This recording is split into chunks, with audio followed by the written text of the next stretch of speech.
नमस्कार, राष्ट्रबोध से मैं पवन केसवानी।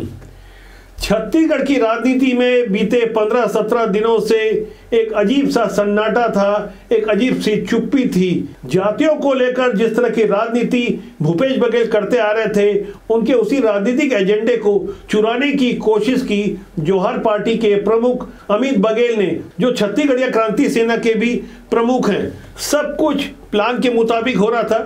सोच समझकर, जानबूझकर सनातन से जुड़े हुए अलग अलग समाज के आराध्यों को गालियां दी गई। भारतीय जनता पार्टी के आधार पुरुषों के बारे में बेहद अपशब्द कहे गए। सीधे तौर पर उन अपशब्द और गालियों को छत्तीसगढ़ मातारी के अपमान से जोड़ दिया गया, छत्तीसगढ़ की अस्मिता से जोड़ दिया गया। यहाँ आपने गौर किया होगा कि जितने दिनों तक भूपेश बघेल मुख्यमंत्री बने रहे, उतनी पूरी अवधि में वो खुद की इमेज चमकाने में लगे रहे।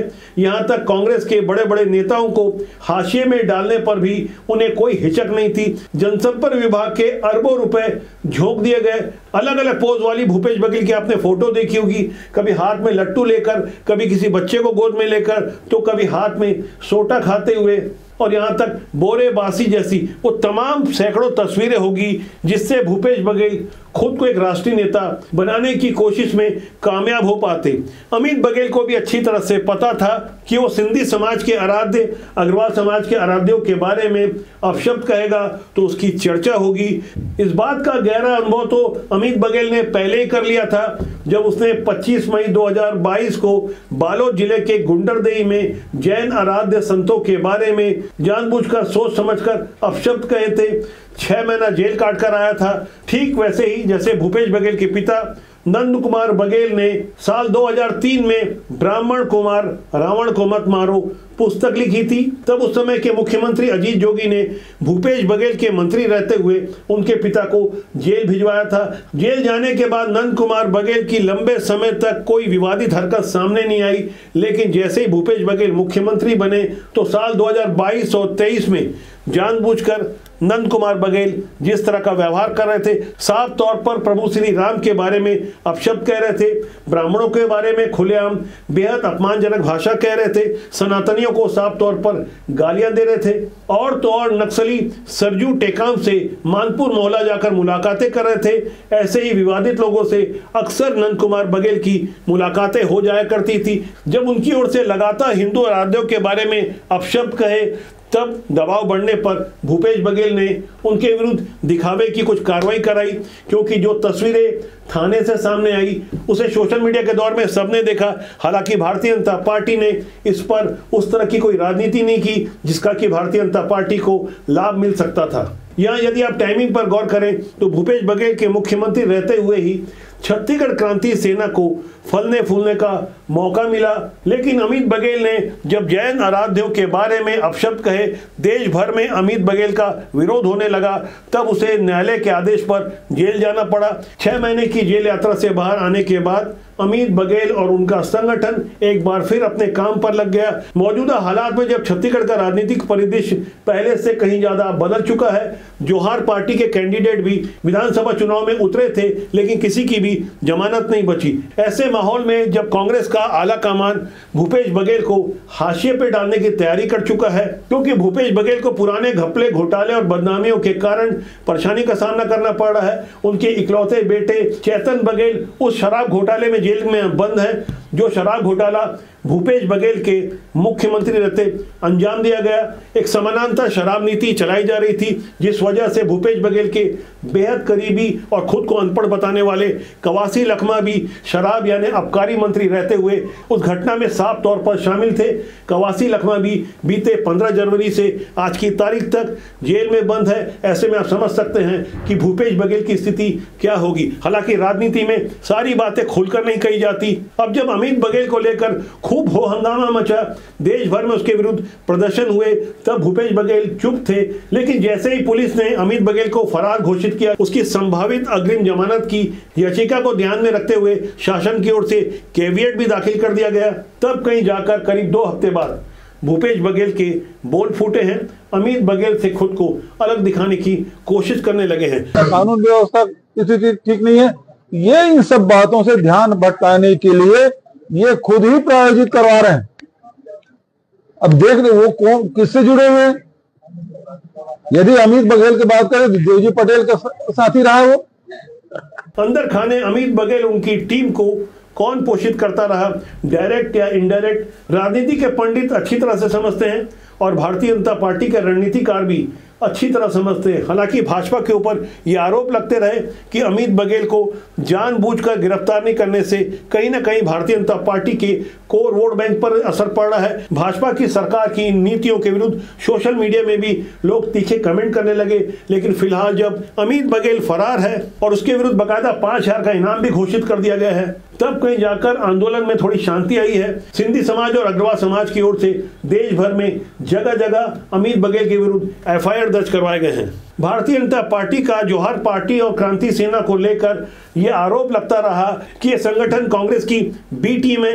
खासकर भूपेश बघेल के बारे में यही बातें कही जाती थी कि जब तक वो मुख्यमंत्री रहे कहीं ना कहीं प्रत्यक्ष या परोक्ष रूप से खासकर अमित बघेल को सपोर्ट करते रहे।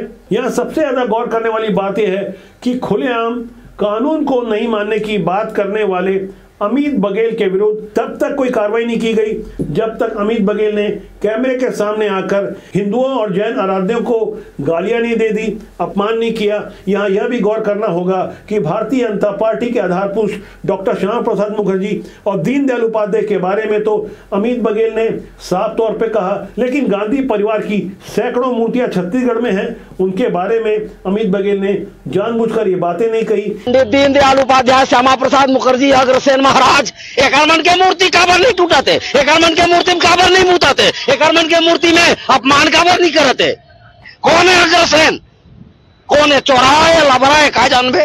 और वो सिंधी पाकिस्तानी सिंधी ओकर मन के का है, वो मछली वाला भगवान। इसे लेकर भी समाज में और सोशल मीडिया में लोग अपनी राय रख रहे हैं और ये बताने की कोशिश कर रहे हैं कि खासकर अमित बघेल को किस तरह से भूपेश बघेल का समर्थन प्राप्त था। फिलहाल अमित बघेल की गिरफ्तारी को लेकर पुलिस जगह जगह तलाशी कर रही है, उनके परिचितों के यहाँ, रिश्तेदारों के यहाँ छापेमारी कर रही है। लेकिन अमित बघेल को फरार या भगोड़ा घोषित किया गया है, तभी तो 5,000 का इनाम घोषित किया गया है। यहाँ यह भी गौर करना होगा कि जब अमित बघेल फरार हुआ उसी दौरान फरार हिस्ट्री शीटर तोमर बंधुओं में से बड़े भाई वीरेंद्र तोमर की गिरफ्तारी होती है। सड़कों में जुलूस निकाला जाता है।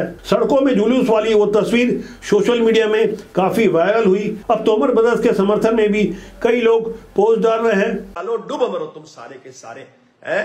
साला एक निहत्थे व्यक्ति पर आप लगातार पिछले कई महीनों से अत्याचार कर रहे हो, उसके परिवार पे अत्याचार कर रहे हो, उसका घर तोड़ रहे हो, उसकी ऑफिस तोड़ रहे हो। मैं पूछता हूं, छत्तीसगढ़ में क्या एक यही है, क्या एक यही व्यक्ति है जो फाइनेंस का व्यापार करता है? अरे व्यापारी है भाई, व्यापार करता है, फाइनेंस का व्यापार है और बाकायदा लाइसेंस के साथ व्यापार करता है ये व्यक्ति। इस व्यक्ति को खत्म करने के लिए आपने सारे हथियार अपना लिए, संविधान को भी साइड में करके, और जो कल जो नीचता दिखाई है वो हम कतई नहीं भूलते। ये क्षत्रिय कतई नहीं भूलेगा, ये भारतवर्ष का क्षत्रिय कतई नहीं भूलेगा। सभी ने देखा है कल का पूरा घटनाक्रम। आप घर में घुसे, अरे आपने जब उसके भाई पे केस किया तो भाई पर ही कार्रवाई करते हैं आप। आपने भाई के साथ उसके बड़े भाई को भी जोड़ दिया, उसकी धर्मपत्नी को जोड़ा, उसकी मां को भी आपने नहीं छोड़ा, और तो और आप लोगों ने घर में घुसकर झूठे केस बनाए।